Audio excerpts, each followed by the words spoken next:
At 11:47 p.m. the night before her wedding, while printing seating charts in her hotel room, Maya Okonkwo discovered her fiancé's iCloud messages syncing in real time to her laptop. I love you. Tomorrow is just a show. After the honeymoon, I'm leaving her. She had a choice. Cancel everything. Run away. Cry alone. Or make sure every single person in that church knew exactly who they were marrying. This is the story of how Maya Okonkwo turned her wedding into a courtroom and exposed the two people she trusted most in front of 200 witnesses. What happened next changed everything. But before we get there, let me ask, where are you watching from right now? Drop your city in the comments. And if you're here for stories about justice, betrayal, and people finally standing up for themselves, hit that subscribe button. Because this story? It's unlike anything you've heard before. Now, let me take you back to where it all began. Maya Okonkwo had always believed in signs. When she met David Chen 3 years ago at a rooftop networking event in Lagos, she'd spilled red wine on his white shirt within the first 5 minutes. He'd laughed, genuinely laughed, and said it looked like abstract art. They'd spent the next 4 hours talking about everything: childhood dreams, career ambitions, favorite books, the weight of family expectations. She was a corporate lawyer at one of Lagos's top firms. He was a rising marketing director at a tech startup. Both were 29. Both were tired of their parents asking about grandchildren. Both believed they'd found something rare. You're the first person who gets it, he told her on their third date, holding her hand across a candlelit table. The pressure. The expectations. The feeling that you're constantly performing. She'd felt seen. Understood. Safe. 6 months later, he proposed on the same rooftop where they'd met. He'd recreated the moment, even brought the same wine. This time, neither of them spilled. Maya's best friend, Kayoma, had been there for all of it. They'd known each other since primary school. Shared secrets. Survived heartbreaks. Built careers side by side. When Maya got engaged, there was no question who would be her maid of honor. You and David are perfect, Kayoma had said at the engagement party, hugging her tight. I'm so happy for you. Maya had believed her. But perfect is a fragile thing. The wedding planning consumed 9 months. Maya handled it like a case file, organized, detailed, controlled. David seemed distracted sometimes, always on his phone, but she chalked it up to work stress. His startup was expanding. She understood pressure. Kayoma was always there. Helping with decisions. Calming Maya's nerves. Standing by her side. You look like a dream, Kayoma had whispered when Maya tried on her wedding dress. Maya's eyes had filled with tears. I can't believe this is real. 3 days before the wedding, the first crack appeared. Maya was working late on a merger case when her phone buzzed. A text from David, can't make dinner tonight. Client emergency. Love you. She'd sighed, ordered takeout to her desk, and kept working. It happened. They both had demanding careers. But at 11 p.m., when she was packing up to leave, her phone buzzed again. This time, it was a photo from her cousin Adana, who'd been at a bar in Victoria Island. The caption, "Isn't this David and Kayoma?" Thought he had a work thing? The blurry photo showed David and Kayoma at a corner table, leaning close, his hand on her knee. Maya stared at the photo for a full minute. Her heart hammered. Her mouth went dry. There had to be an explanation. Maybe they'd run into each other. Maybe they were discussing surprise wedding plans. Maybe. Her phone buzzed again. Another text from Adana. They just left together. In his car. Just thought you should know. Maya sat alone in her office, city lights blinking outside, her phone screen illuminating her face. She called David. Voicemail. She called Kayoma. Voicemail. At midnight, David finally called back. Hey babe, sorry. Just got out. You still up? His voice was casual. Easy. Normal. Were you with a client? Maya asked carefully.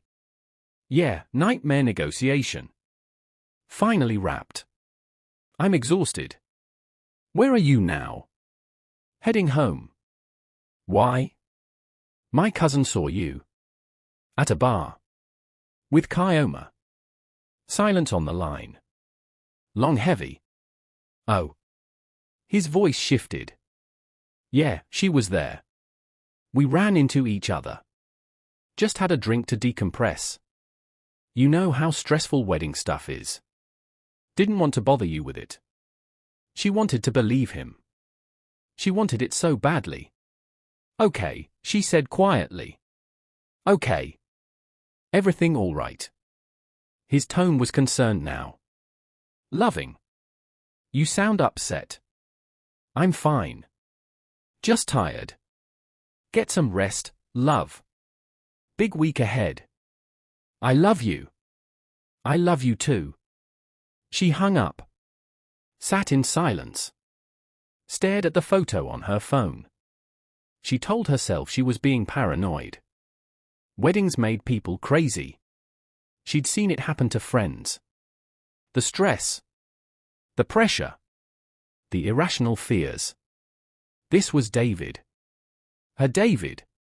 The man who'd spent 3 months learning to cook her mother's jollof rice recipe. Who'd held her through panic attacks during bar exam prep. Who'd proposed with a speech about building a life where they could both be themselves. And Kioma, her sister in everything but blood. Maya deleted the photo. She went home. She tried to sleep. But doubt, once planted, grows roots. The rehearsal dinner had gone perfectly. Kioma's speech had brought tears to everyone's eyes. Maya isn't just my best friend, she'd said, voice trembling with emotion. She's my sister. My anchor. And David. She'd looked at him with warmth. You better take care of her, or you'll answer to me. Everyone had laughed. David had raised his glass. I promise. Now, alone in her hotel suite at 10:30 p.m., Maya was doing final checks. Her mother and sisters had left an hour ago. Her wedding dress hung on the closet door, wrapped in silk. Tomorrow at 2 p.m., she'd walk down the aisle. She pulled up the seating chart on her laptop to print final copies. And that's when she noticed it. A notification in the corner of her screen. Messages. Syncing. David's iCloud account was still logged in from the last time he'd used her laptop to check his email. And his messages, all of them, were downloading in real time. At first, she almost closed it. Privacy. Trust. She shouldn't be looking. But then she saw Kioma's name. The messages thread opened. Recent conversation. Tonight. 10:14 p.m. Tonight was torture. Watching you across the table. Wanting to touch you. I know. But we have to be careful. Just one more day. I can't wait for this to be over. The honeymoon is 2 weeks. Then we can figure out how to tell her. Are you really going to leave her? After the honeymoon, yes. I can't keep pretending. I love you, Kai, you know that. I love you too. This has been killing me. But we're so close now. Tomorrow is just a show. A performance. For our families. But it's not real. You're what's real. Maya's face froze. Unblinking. Tears forming but not falling. She scrolled up. Weeks of messages. Months. 6 months of messages. Photos. Voice notes. Plans. She works so much. She won't even notice. I feel terrible sometimes. She's my best friend. I know. But we didn't choose this. It just happened. What if she finds out before the wedding? She won't. She trusts us. There were photos. Kyoma in David's apartment. In his bed. In his shirt. There were over 2,000 messages. Detailed plans for after the wedding. Apartment searches. Travel ideas. A future they'd built in secret. And the timeline. Maya clicked on the earliest messages. Date, 9 months ago. 9 months. The entire engagement. The entire wedding planning period. Every time Kyoma had helped pick flowers, every time she'd adjusted Maya's veil, every time she'd hugged her and said, "I'm so happy for you," she'd been sleeping with David. Maya's vision tunneled. Her breath came in short, sharp gasps. She stood. Saturday. Stood again. Walked to the bathroom. Splashed cold water on her face. Stared at herself in the mirror. Tears now streaming. Mascara running. But her eyes were hardening.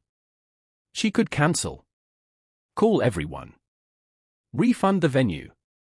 Hide. Or. She picked up her phone. Her finger hovered over David's name. Then Kyoma's. She could confront them. Right now. Scream. Cry. Demand answers. But then what? Apologies? Excuses? Tears? They'd been lying for 9 months. They'd planned to keep lying. She looked at the vows she'd written. Promises about trust. Partnership? Forever. Words that felt like ash in her mouth now. She crumpled the paper. Then smoothed it out again. And then her eyes shifted back to the laptop. To the messages. To the photos. And she had an idea. Maya Okonkwo was a lawyer. She'd spent 5 years building cases. Presenting evidence. Exposing lies in front of judges and juries. She knew how to construct an argument. How to control a room. How to make sure the truth came out in the most devastating way possible. She sat back down at the laptop. Opened a new document. And she began to write. Dearly beloved, we are gathered here today. By 3 a.m., she had everything. Screenshots of the messages. Timestamps. Photos. Voice note transcripts. A timeline of betrayal, documented like evidence in a court case. And new vows. She printed everything. Organized it into a folder. Then she took a shower, put on pajamas, and lay in bed staring at the ceiling. She didn't sleep. Didn't cry anymore. Just lay there, feeling something cold and sharp settle in her chest. At 6 a.m., her mother called. Good morning, my beautiful bride. Are you ready for the best day of your life? Maya's voice, when she answered, was steady. Yes, Mama. I'm ready. Because she was. To everyone else, it was a perfect morning. Makeup artists working. Hairstylists curling. Bridesmaids in robes, taking photos. Maya sat in the makeup chair, smiling when required, nodding at appropriate moments. Inside, she felt like glass. Kyoma arrived at 9 a.m., holding a Starbucks cup and a bright smile. There's the bride. She kissed Maya's cheek. How are you feeling? Nervous? Maya's smile didn't reach her eyes. I'm fine. Just ready for it to be real, you know. Kyoma squeezed her shoulder. It's going to be beautiful. You're going to be beautiful. Maya wanted to scream.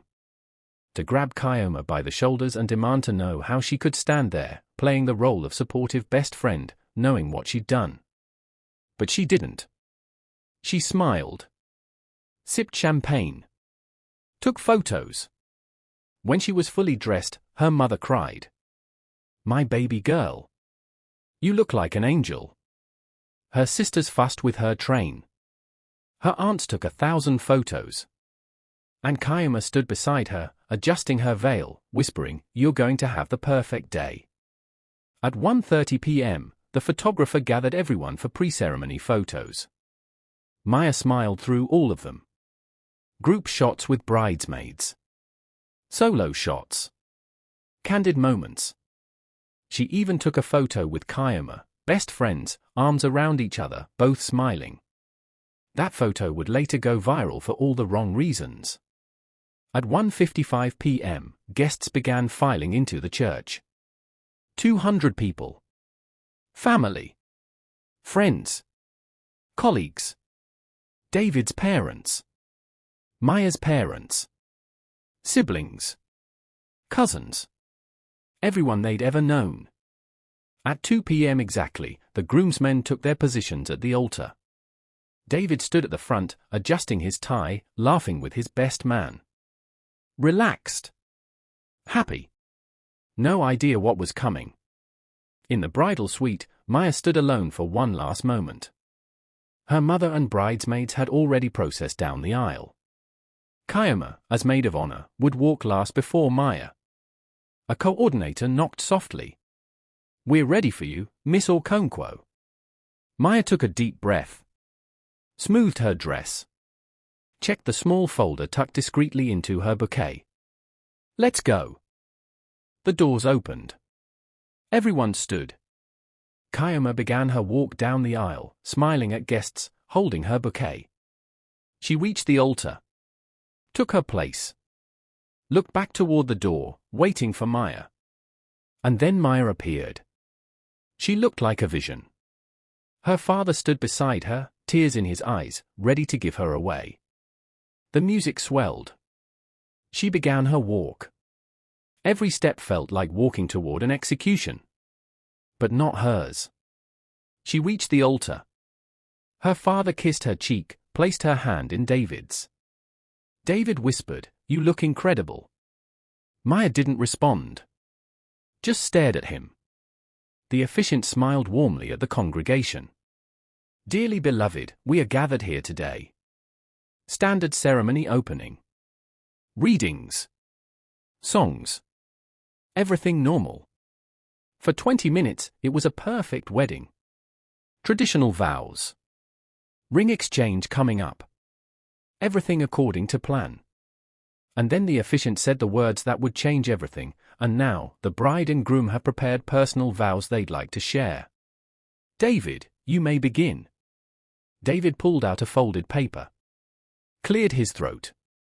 Looked at Maya with emotion. "Maya, when I met you 3 years ago, I knew my life would never be the same. You challenged me. Inspired me. Made me want to be better. Today, I promise to love you, honor you, and stand by you." He continued. Beautiful words. Heartfelt. The crowd was moved. When he finished, people wiped their eyes. It was beautiful. Romantic. Perfect. The officiant turned to Maya. "And now, Maya, your vows." Maya didn't move. "Maya?" She looked up. Slowly reached into her bouquet. Pulled out her folder. This was the moment. She looked at David. Then at Kioma, standing 5 feet away. Then at the congregation, 200 faces, expectant, smiling, waiting for romantic words. She lifted the microphone. Her voice, when she spoke, was clear. Steady. Loud enough for everyone to hear. "I also prepared vows. But mine are a little different." Confused smiles. A few chuckles. David looked puzzled but amused. "I thought I'd share some messages instead. Messages that I think really capture the truth of this relationship." David's smile faltered. Kioma's face went pale. Maya read from her folder, "Let's start with this one. From last night. 10:14 p.m. From my fiancé to my maid of honor." Silence. Complete, suffocating silence. "Tonight was torture. Watching you across the table. Wanting to touch you." Gasps rippled through the congregation. David's face drained of color. Maya continued, voice stronger, and the response, "I know." But we have to be careful. Just one more day. Kyoma took a step back. Someone in the congregation said, "Oh my God. Here's another one." Same night. I can't wait for this to be over. The honeymoon is 2 weeks. Then we can figure out how to tell her. David reached for her. Maya, wait. Maya pulled away, voice rising, Don't touch me. You wanted vows? Here are your vows. She held up her phone, screenshots visible to the front rows. Are you really going to leave her? That's my best friend asking my fiancé. His answer? After the honeymoon, yes. I can't keep pretending. I love you, Kai. Chaos erupted. Kyoma was crying. David's mother stood up. Maya's father moved toward the altar. But Maya wasn't done. She raised her voice over the noise. Everyone sit down. Everyone. Sit. Down. Her lawyer voice. Command. Authority. People froze. You came here for a wedding. You're going to get the truth instead. She turned to face the congregation fully, tears now streaming down her face but voice unwavering. For 9 months, the entire length of our engagement, my fiancé and my best friend have been having an affair. Not a mistake.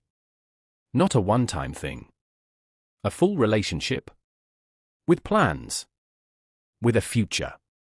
While I planned this. She gestured at the church, the flowers, the elaborate setup. While I tasted cakes and picked flowers and wrote vows about trust and partnership, they were in his apartment. In his bed. Planning how to tell me after the honeymoon that he was leaving me. For her. She looked at David, who was standing frozen, face in his hands. You want to know the best part? Last night, while I was printing seating charts, his iCloud synced to my laptop. Over 2,000 messages. Photos. Voice notes. Everything. She held up her phone again. I could read them all. Every single one.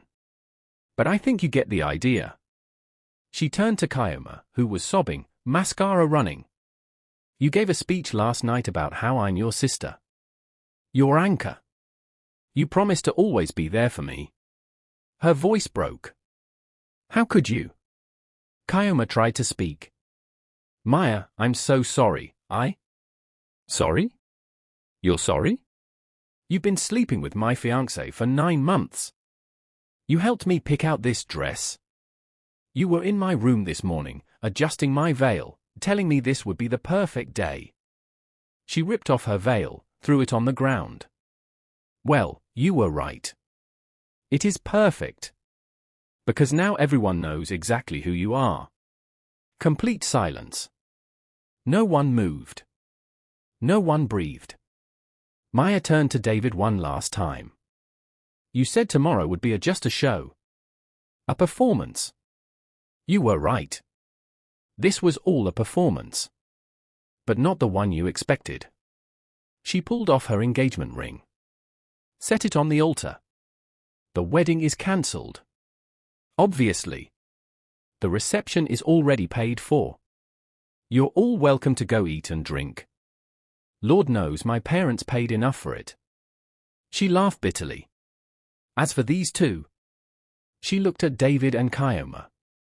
I hope you're happy together. I hope it was worth it. I hope every time you look at each other, you remember this moment. She picked up her dress, turned to walk down the aisle. Oh, and David? Your stuff will be on the curb by Monday. Don't contact me. Don't apologize. Don't explain. We're done. She walked. Steady steps. Head high. Past rows of stunned, silent guests. The church was utterly silent except for the sound of her heels on marble. Her father met her halfway, wrapped his arm around her, and walked with her. Behind them, chaos erupted. David's mother screaming at Kyoma. Maya's siblings confronting David. But Maya didn't look back. She walked out the church doors into sunlight. She walked out into the afternoon sun, got into the waiting limousine, and told the driver, "Take me to the reception venue. I'm not letting this food go to waste." And that's exactly what she did. If you're still watching, drop a comment telling me, would you have done what Maya did? Or would you have handled it differently? And don't forget to subscribe, because we're only halfway through this story. What comes next? You're not ready. Maya arrived at the reception venue at 3:30 p.m. Still in her wedding dress. Makeup smeared. Veil gone. But head held high. The catering staff stood frozen, unsure what to do. The wedding coordinator rushed over. "Ms. Okonkwo, I heard, I'm so sorry, do you want us to?" Maya cut her off. "The wedding is cancelled. The reception is not. Everyone who was invited is still welcome. Open the bar. Serve the food. Let's not waste anything." The coordinator stared. "Are you sure?" "I've never been more sure of anything." Within 20 minutes, guests started arriving. Not all of them. But enough. Maya's family. Her college friends. Colleagues. Some of David's family who were horrified by what he'd done. People came to support her. To witness what would happen next. Maya's mother tried to convince her to leave. "Baby, you don't have to do this. Let's go home. Rest." But Maya shook her head. "I'm not hiding. I'm not running. This was supposed to be my day, and I'm taking it back." She walked to the head table. Sat in her designated seat. Alone. The band, uncertain, started playing. The bar opened. Food was served. And slowly, impossibly, the reception transformed into something else entirely. Not a wedding reception. A celebration of survival. Maya's college roommate raised a glass. "To Maya, the strongest woman I know." Cheers. Applause. One by one, people approached her. Shared their own stories. Betrayals. Heartbreaks. Moments they'd found strength. Her uncle told her about a fiancé who'd left him at the altar 30 years ago. "Best thing that ever happened to me," he said. "Met my wife 6 months later. Been married 28 years. Maya managed a small smile. Around 5 p.m., her phone started buzzing. Text after text. "David, Maya, please. Let me explain. It's not what you think. I'm sorry. I'm so sorry. Please talk to me. You humiliated me. In front of everyone. How could you do that?" Maya read them. Deleted them. Blocked the number. Kayoma tried calling 17 times. Maya blocked her too. By 6 p.m., the reception had taken on a life of its own. People were actually dancing. Laughter. Music. Maya's sisters convinced her to eat something. Her father sat beside her, holding her hand, saying nothing. Sometimes silence is the most powerful support. At 7 p.m., something unexpected happened. David walked in. He'd changed out of his tuxedo. Looked disheveled. Eyes red. He scanned the room until he found Maya. He started walking toward her. Maya's father stood, blocking him. "You need to leave. Now." David was desperate. "Please. I just need to talk to her. 5 minutes. You've had 9 months to talk. You chose to talk to someone else. Get out." Maya's brothers appeared. Formed a wall. David raised his voice. "Maya. Please. I know I messed up. I know. But this, exposing me like that was cruel." The room went silent. Everyone stared. Maya stood. Walked around her father and brothers. Faced David directly. "I was cruel? I was cruel. Her voice was quiet. Deadly. You slept with my best friend for 9 months. You planned to let me marry you.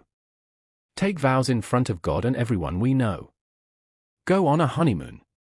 Come back. And then tell me you were leaving me for her.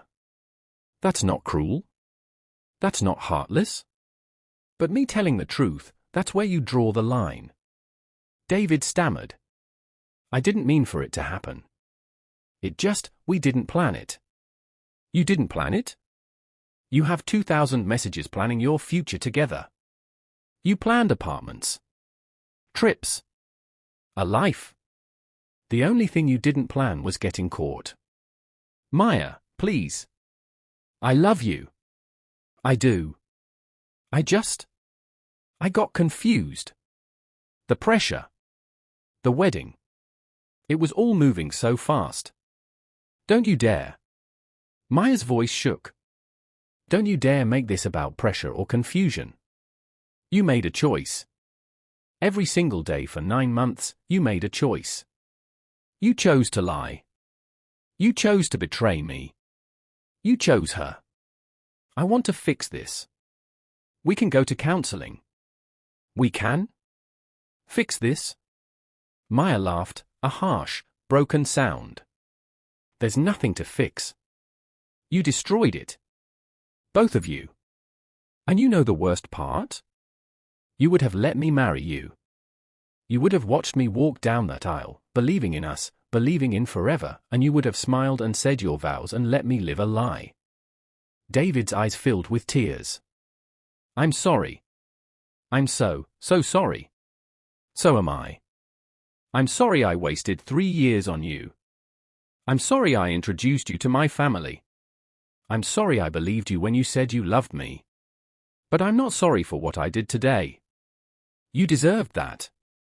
You deserve to be exposed. You deserve to feel a fraction of the humiliation you were planning to put me through. She stepped closer, voice dropping to a whisper that somehow carried through the silent room. Now get out. Get out of my reception. Get out of my life. And take your apologies with you. They mean nothing. David stood there for a moment, broken, then turned and walked out. The room erupted in applause. Maya's hands were shaking. Her father pulled her into a hug. I'm proud of you, baby girl. She buried her face in his shoulder and finally, let herself cry. The days after the wedding were a blur. Maya took a week off work. Her parents insisted she stay with them. Her mother cooked all her favorite foods.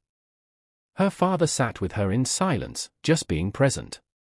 Her sisters deleted all the wedding photos from her phone, boxed up gifts, handled returns and cancellations. The story, predictably, spread like wildfire. Someone had recorded the ceremony on their phone. By Monday morning, clips were all over social media.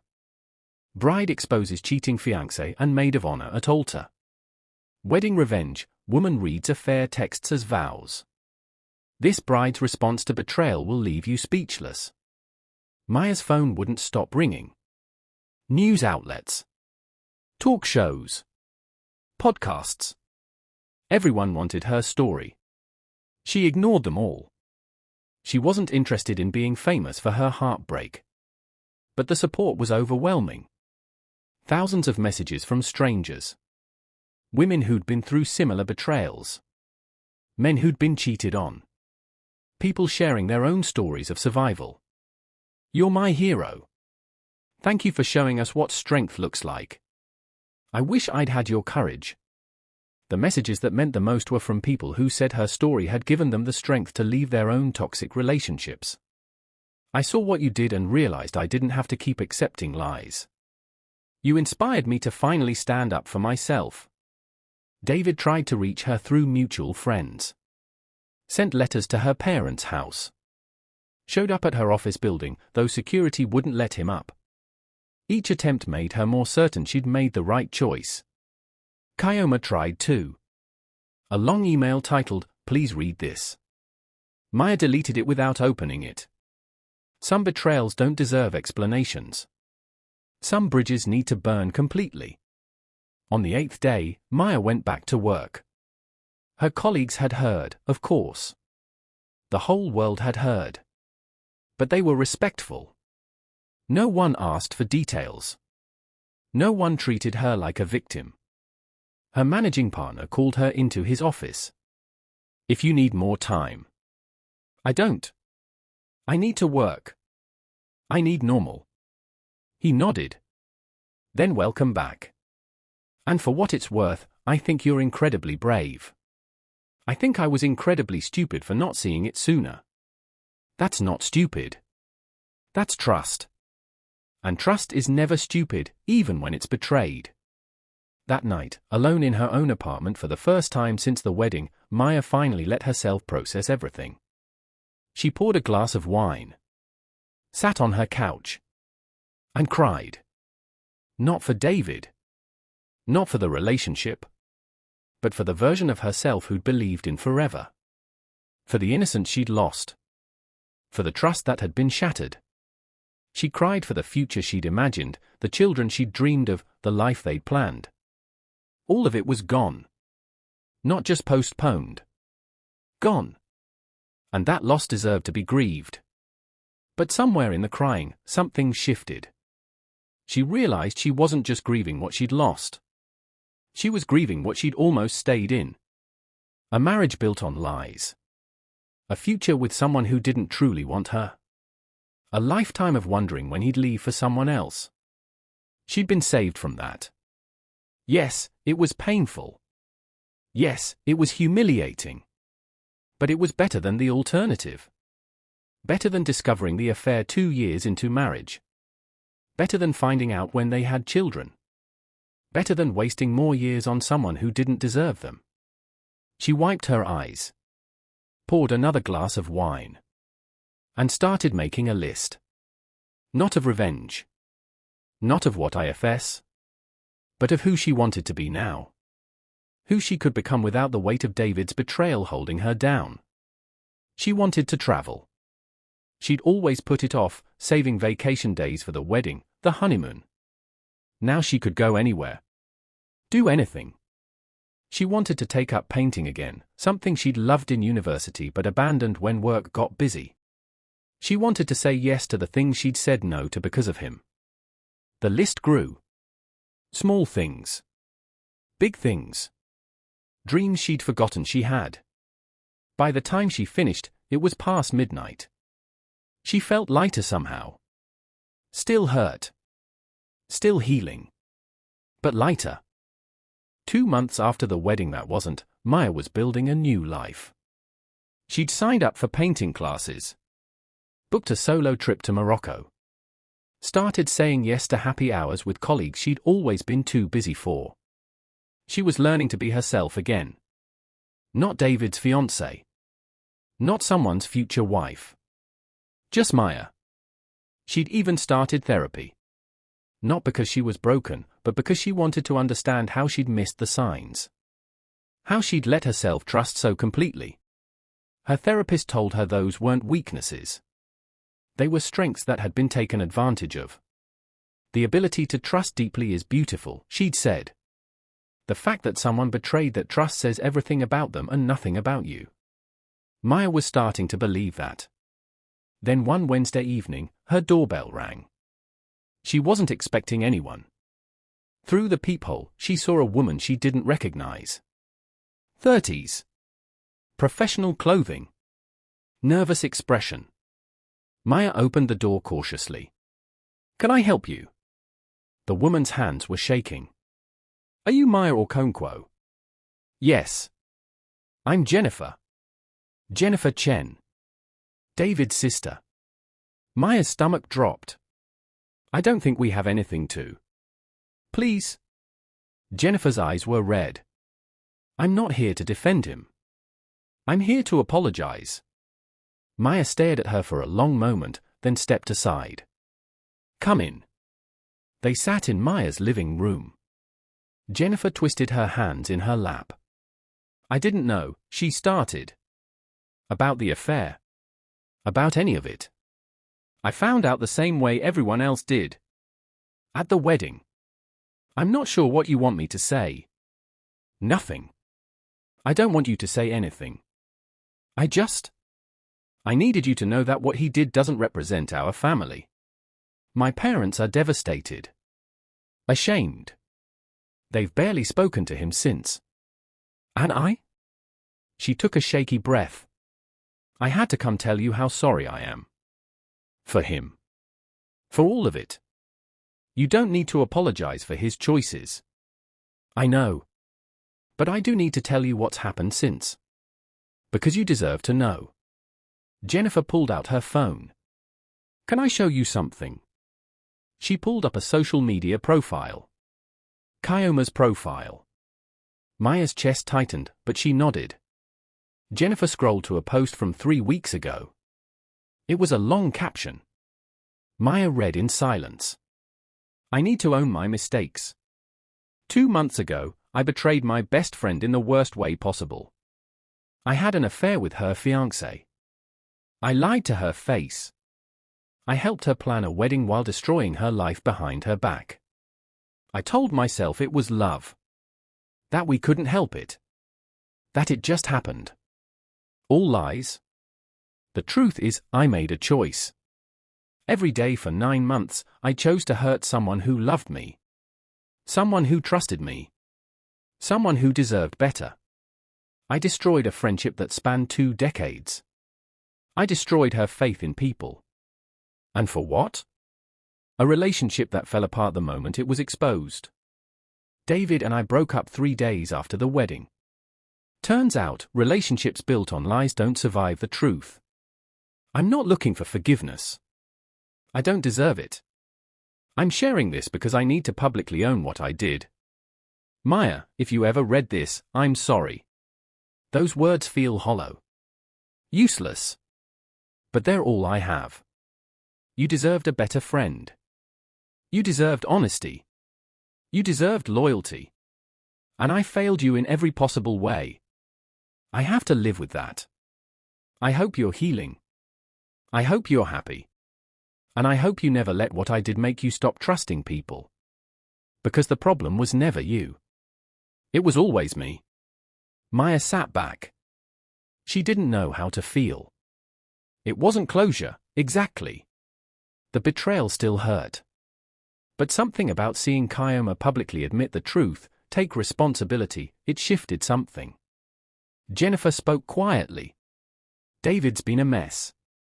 Lost his job. Lost his apartment, had to move back with our parents. Lost most of his friends. Everyone at the wedding saw what he did. Everyone knows. And Kyoma, she moved back to Abuja. Started over completely. Why are you telling me this? Because I want you to know that actions have consequences. What they did to you, it didn't just hurt you. It destroyed their lives too. And I want you to know that you standing up for yourself, exposing the truth, it wasn't cruel. It was necessary. You saved yourself from a lifetime of lies. Maya felt tears prick her eyes, but they weren't tears of sadness. They were something else. Relief, maybe. Validation.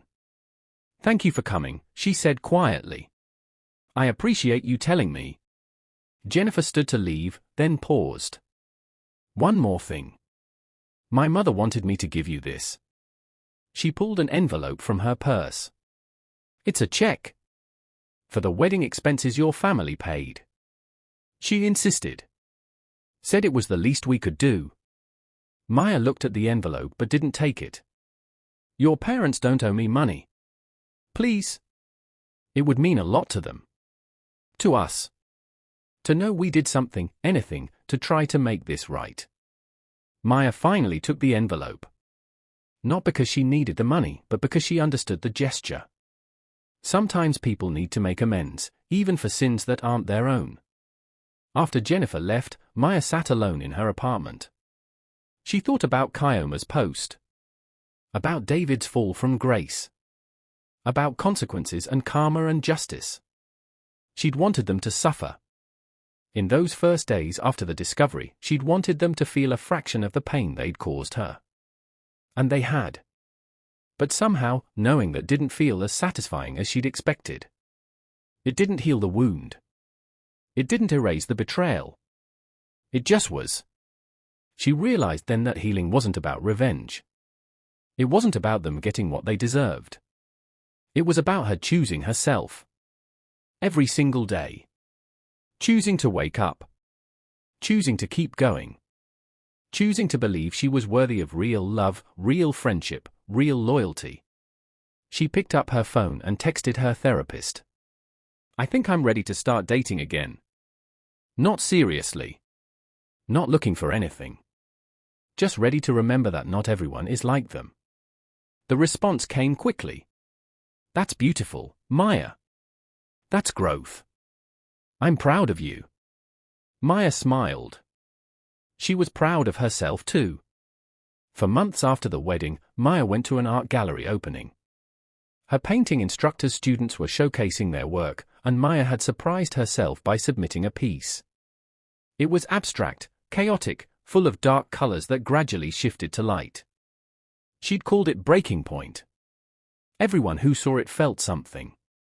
Pain. Hope. Transformation. She stood near her painting, sipping wine, when a man approached. Tall. Kind eyes. Easy smile. This is yours? It is. It's incredible. Raw. Honest. He studied it closely. Feels like something breaking apart and coming back together at the same time. Maya smiled. That's exactly what it is. I'm James. He extended his hand. Maya. They talked for an hour. About art. About life. About the stories that shapes us. He didn't ask if she was single. Didn't flirt. Just talked to her like she was interesting. Like her thoughts mattered. Like she was more than her past. When the evening ended, he asked, would you want to get coffee sometime? I'd love to hear more about your work. Maya hesitated.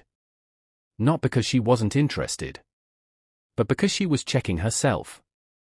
Was she ready? Was this too soon? Was she healed enough?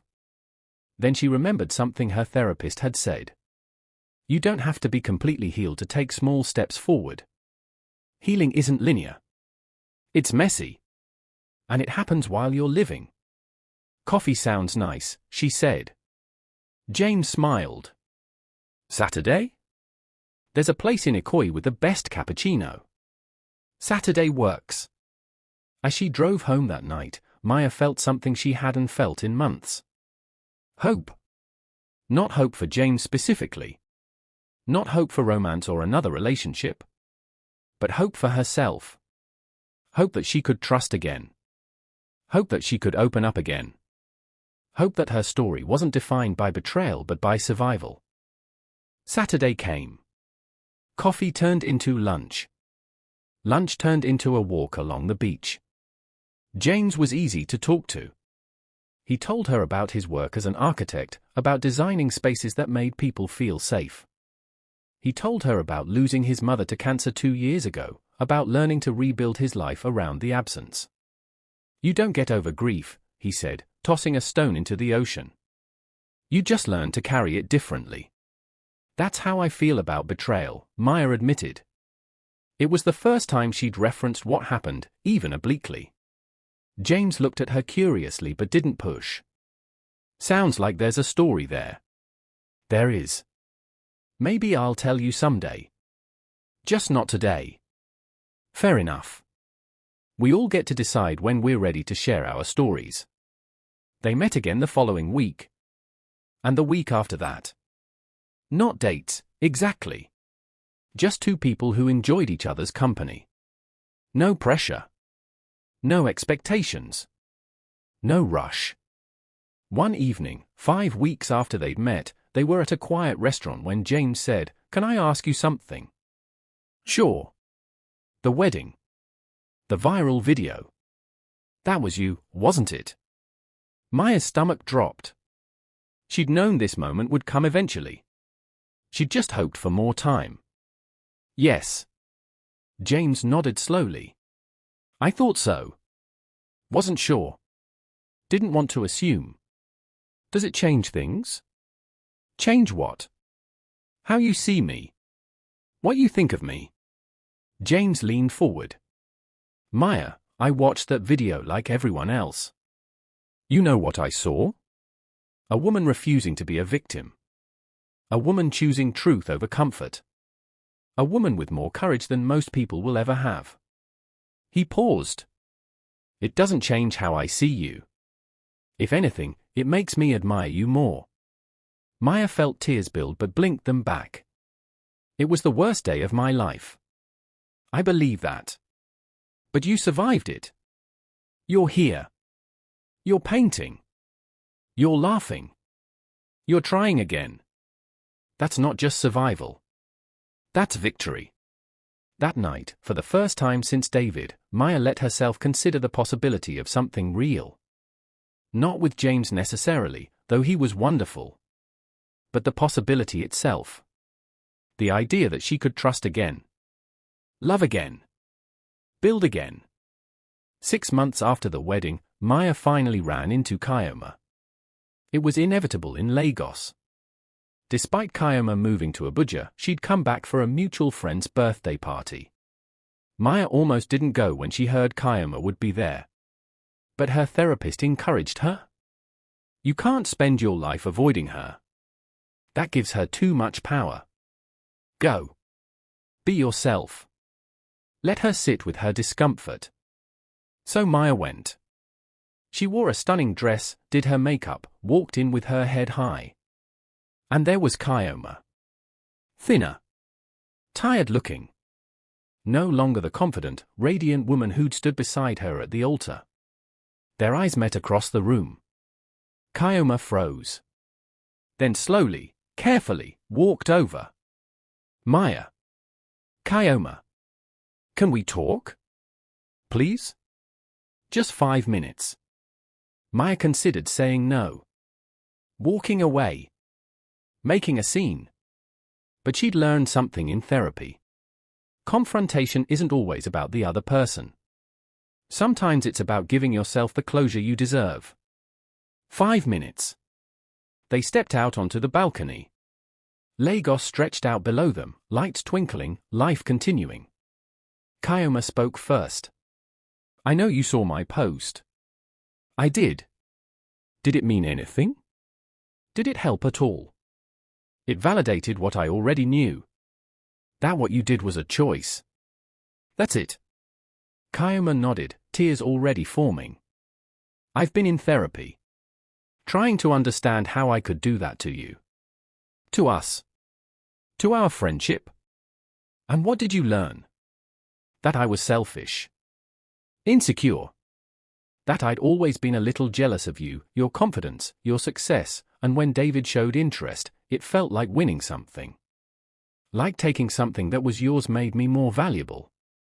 Maya felt anger flash through her. So I was what? A competition? No. Yes. I don't know. Kyoma was crying now. I'm trying to be honest. My therapist says that's the only way forward. I was wrong. On every level. There's no excuse. No justification. I destroyed something precious because I was too broken to see its value. You destroyed Emmy. I know. Do you? Do you really know what you took from me? It wasn't just David. It was my ability to trust. My belief in friendship. My faith that people mean what they say. You stood beside me my entire life. You were my sister. And you betrayed me in the worst possible way. I know. And I'm sorry. I know that's not enough. I know sorry doesn't fix anything. But it's all I have. Maya took a deep breath. This was the moment. She could rage. Scream. Make Kyoma feel every ounce of pain she'd caused. Or she could do something else. Something that would free her more completely. I forgive you. Kyoma's head snapped up. What? I forgive you. Not because you deserve it. Not because we're going to be friends again. But because carrying anger toward you is exhausting. It's keeping me tied to you. And I don't want to be tied to you anymore. Maya, I don't know what to say. Don't say anything. Forgiveness doesn't mean reconciliation. It doesn't mean I trust you. It doesn't mean I want you in my life. It just means I'm choosing to let go of the hatred. For me. Not for you. Kyoma was sobbing now. I miss you. I miss my best friend. That person doesn't exist anymore. You killed her. And I've become someone new. Someone who knows her worth. Someone who won't accept betrayal disguised as friendship. Is there any chance, someday, we could? No. Maya's voice was firm but not unkind. There isn't. What you did, it's not forgivable in the sense of going back. It's forgivable in the sense of letting go and moving on. But you and I? We're done. Forever. Kyoma nodded, accepting the truth she'd been avoiding. I understand. I hope you find healing. I hope you become a better person. I hope you never do to someone else what you did to me. But I hope all of that from a distance. Because I don't want to know you anymore. Maya turned and walked back into the party. She didn't feel triumphant. Didn't feel vindicated. Just felt free. Lighter. Like she'd put down a weight she'd been carrying for too long. James was waiting for her inside. He'd come as her date, though they still weren't officially together. He took one look at her face and pulled her into a hug. You okay? I am. I really, really am. 1 year after the wedding that never was, Maya stood in front of a different altar. Not as a bride. As a lawyer. She was giving a keynote speech at a women's empowerment conference. The topic, Finding Strength in Betrayal, How to Rebuild After Everything Falls Apart. She'd been reluctant to accept the invitation. She wasn't a motivational speaker. She was just someone who'd survived something terrible. But the organizers insisted. Your story has touched thousands of people. They need to hear from you. They need to know survival is possible. So here she was. Standing in front of 500 women. About to share the most painful experience of her life. A year ago, she began, I was standing in a church in my wedding dress, about to marry the man I thought was my soulmate. Instead, I exposed him and my best friend for the 9-month affair they'd been hiding. The video went viral. I became known as the bride who read her fiancé's texts. For weeks, that's all I was. A moment. A meme. A story people shared. She paused, looking out at the audience. Every face was focused on her. But I'm not just that story. None of us are just our worst moments or our deepest betrayals. We're what we do after. We're how we choose to rebuild. And I want to tell you about rebuilding. For the next hour, she shared everything. The discovery. The decision. The wedding. The aftermath. The grief. The therapy. The slow, painful process of learning to trust again. The small victories. The setbacks. The moment she wanted to give up and the reason she didn't. People ask me if I regret exposing them publicly. If I wish I'd handled it differently. The answer is no. I needed that moment. I needed to take back my power. I needed to refuse to be a victim. But here's what I learned, revenge doesn't heal you. Exposure doesn't heal you. Justice doesn't heal you. The only thing that heals you is choosing yourself. Every single day. Choosing to wake up. Choosing to keep going. Choosing to believe you deserve better. She saw women crying. Nodding. Recording on their phones. If you're going through betrayal right now, if you're sitting in the wreckage of a relationship or friendship that exploded, please hear me. It gets better. Not immediately. Not easily. But it does. You will laugh again. You will trust again. You will love again. Not because the pain goes away, but because you learn to carry it differently. You learn that you're stronger than what broke you. The applause when she finished was thunderous. Women lined up afterward to talk to her, to share their stories, to thank her for being brave enough to share hers. One woman, probably in her 50s, hugged Maya tightly. "My husband left me for my sister 15 years ago. I thought I'd never recover. But your story reminded me that I did. I rebuilt. I found happiness again. Thank you for reminding me of my own strength." Another woman, younger, maybe mid-20s, said, "I've been planning to confront my cheating boyfriend for weeks but was too scared. You inspired me. I'm doing it tonight." Maya hugged her. Be brave. Be honest. And remember, you deserve someone who chooses you. Every single day. Without hesitation. As the evening wound down, Maya stood alone for a moment, looking out at the venue. A year ago, she'd been broken. Shattered. Convinced she'd never be whole again. And here she was. Not just whole, but stronger. Not just surviving, but thriving. Her phone buzzed. A text from James. "How did it go?" She smiled and typed back, "Better than I expected. Heading home now. Want company? I can bring dinner." "I'd love that." Things with James had progressed slowly. Beautifully. They'd made it official 3 months ago. He'd met her family. She'd met his. They talked about the future carefully, both aware of how fragile trust could be. But it was real. Honest. Built on a foundation of truth rather than secrets. Was he the one? Maya didn't know. Maybe. Maybe not. But she'd learned something crucial: she didn't need him to be the one to be happy. She was happy on her own. He just added to it. Enhanced it. But didn't complete it. She was already complete. 18 months after the wedding, Maya received an unexpected letter. Not from David. Not from Kioma. From someone she'd never met. "Dear Maya. My name is Aisha.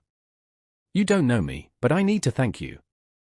2 years ago, I was engaged to a man I loved deeply. 6 months before our wedding, I discovered he'd been having an affair with his colleague. I was devastated. But I kept quiet. I convinced myself it was a one-time mistake. He apologized. We went to counseling. I thought we could fix it. We got married. Within a year, he was cheating again. With the same woman. This time, I had a 6-month-old baby. Leaving felt impossible. I felt trapped. Humiliated. Weak. Then I saw your video. I watched you stand in that church and refuse to be a victim. I watched you choose yourself, even when it was terrifying. Even when it was public. Even when it was hard. And something in me shifted. I left him 3 months ago. Filed for divorce. Moved in with my parents. Started therapy. Started rebuilding. It's been the hardest thing I've ever done. But I'm doing it. Because you showed me it was possible. You don't know me. You probably get hundreds of messages like this. But I needed to tell you, you saved me. Not just from my marriage. From a life of accepting less than I deserved. Thank you for being brave enough to stand up. Thank you for showing the world what strength looks like. Thank you for being you. With gratitude. Aisha. Maya read the letter 3 times. Then she cried. Not from sadness. From overwhelming gratitude. Her pain had not been meaningless. Her public heartbreak had given other women permission to choose themselves. To refuse to settle. To demand better. She'd never wanted to be famous for her betrayal. But if her story could help even one person, maybe it had been worth it. Maybe the worst day of her life had become the catalyst for something beautiful. Not just for her, but for women everywhere who needed to know they could survive. They could rebuild. They could thrive. That evening, she sat down and wrote a response to Aisha. Then she opened her laptop and started writing something else. A book. Her full story. Not just the wedding, but everything before and after. The discovery. The decision. The recovery. The rebuilding. The lessons learned. She'd spent months avoiding writing it. Unsure if she was ready. Unsure if anyone would care. But Aisha's letter showed her the truth. People cared. People needed it. And she was ready. She titled the first chapter, The Night Everything Changed. 2 years after the wedding, Maya published her book. Unveiled, Finding Strength After Betrayal. It became a bestseller within weeks. Not because it was salacious or gossipy, but because it was real. Honest. Raw. She didn't sugarcoat the pain. Didn't pretend recovery was linear. Didn't claim she'd reached some perfect state of enlightenment. She wrote about the nights she still cried. The days she still felt angry. The moments doubt crept in. But she also wrote about the joy she'd found. The freedom. The self-discovery. The realization that being alone was better than being with someone who didn't value her. The book tour took her across Nigeria. Then across Africa. Then internationally. Women everywhere shared their stories with her. Men too, who'd experienced betrayal. People who'd been hurt by friends, family, partners. All of them looking for the same thing, hope. During a book signing in London, a young woman approached nervously. "I was at your wedding," she said. "I'm David's cousin." Maya's heart skipped, but she kept her expression neutral. "Oh. I just wanted to say, what you did that day, it changed me. I was dating someone who was treating me terribly. Lying. Cheating. Making me feel crazy for questioning him. Watching you refuse to accept that treatment, it woke me up. I left him 2 weeks later. Best decision I ever made." Maya took her hand. "I'm so glad you found your strength. You helped me find it. Thank you." These moments happen constantly now. Strangers thanking her. Sharing their victories. Telling her she'd inspired them. It was overwhelming and humbling and beautiful. The book also brought criticism. Some people said she was profiting from her pain. Exploiting her trauma. Making herself a victim forever by refusing to move on. Maya ignored them. She knew her truth. She knew she'd moved on more than most people ever would. Writing the book wasn't about staying stuck. It was about helping others get unstuck. On the second anniversary of the wedding, Maya hosted a small dinner party at her apartment. Her parents. Her siblings. Her closest friends. And James, who'd been by her side through the entire journey. They'd moved in together 6 months ago. Talked about marriage sometimes, though neither was in a rush. They were building something real. Something honest. Something that would last because it was built on truth. After dinner, as everyone sat around talking and laughing, Maya's father pulled her aside. "I'm proud of you, baby girl." "For what?" "For everything. For standing up for yourself. For refusing to hide. For turning your pain into purpose. For showing the world what real strength looks like." Maya hugged him tight. "I learned from the best." "No. You taught yourself. We just loved you through it." That night, after everyone left, Maya and James sat on her balcony, looking out at Lagos spreading before them. The city that had witnessed her betrayal. Her heartbreak. Her recovery. Her triumph. "You know what's funny?" Maya said. "What?" 2 years ago, I thought my life was over. I thought I'd never recover from what they did to me. I thought I'd always be defined by that moment. And now? Now I realize that was the beginning. Not the end. Everything I've built, everything I've become, it happened because I chose myself that day. I refused to be a victim. I refused to hide. I stood in my truth, even when it was terrifying. And that changed everything. James pulled her close. You changed everything. Maya smiled. No. I just stopped accepting less than I deserved. And that made all the difference. 3 years after the wedding, Maya received one final message. From David. Maya. I know I have no right to contact you. I know you've moved on. I've seen your success. Your book. Your happiness. And I'm genuinely glad for you.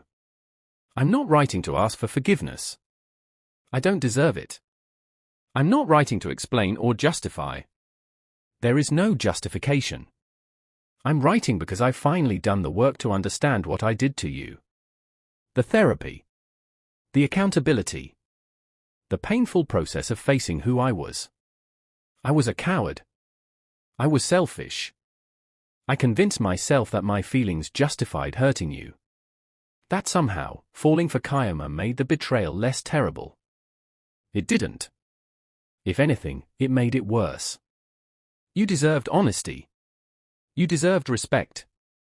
You deserved a partner who valued you enough to tell the truth, even when it was hard. I failed you in every possible way. I'm not asking you to respond. I'm not asking for anything. I just needed you to know, what you did at that wedding, it was exactly what I deserved. You held me accountable in a way no one else ever had. And it forced me to finally look at myself honestly. I've spent 3 years working to become a better person. Not for you.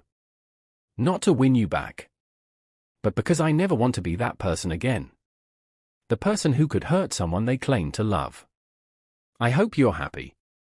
I hope you found someone who treats you the way you always deserved to be treated. I hope your life is everything you dreamed it could be. And I hope, someday, when you think about what happened, it doesn't hurt anymore. I hope you remember it as the moment you chose yourself. Because that's what it was. The bravest thing I've ever witnessed. Thank you for showing me what real strength looks like. Even if I had to be the villain in your story to see it. With genuine remorse and respect. David. Maya read the message once. Then closed it. She didn't respond. Didn't need to. He was right about one thing, she had chosen herself that day. And every day since. That choice had led her here. To a life she loved. To work that mattered. To relationships built on honesty. To a version of herself she was genuinely proud of. She deleted the message and went back to her life. The life she'd built from the ashes of betrayal. The life that proved that endings could be beginnings. That breaking could lead to rebuilding. That sometimes the worst thing that ever happened to you could become the catalyst for the best thing you ever did for yourself. Maya Okonkwo had walked into a church 3 years ago, ready to get married. She'd walked out single, heartbroken, and humiliated. But she'd also walked out free. Free from lies. Free from betrayal. Free to become who she was always meant to be. And that freedom? It was worth everything. So, what do you think? Would you have had the courage to do what Maya did? Would you have confronted them privately or exposed them publicly? Drop your thoughts in the comments below. And if this story resonated with you, if it reminded you that you're stronger than whatever tried to break you, hit that subscribe button. Because we've got more stories like this. Stories about people who refused to be victims. People who chose themselves. People who turned their pain into power. Remember, you are not defined by what was done to you. You are defined by what you do next. Choose yourself. Every single time. You deserve it. Until next time, stay strong. Stay true. And never settle for less than you deserve.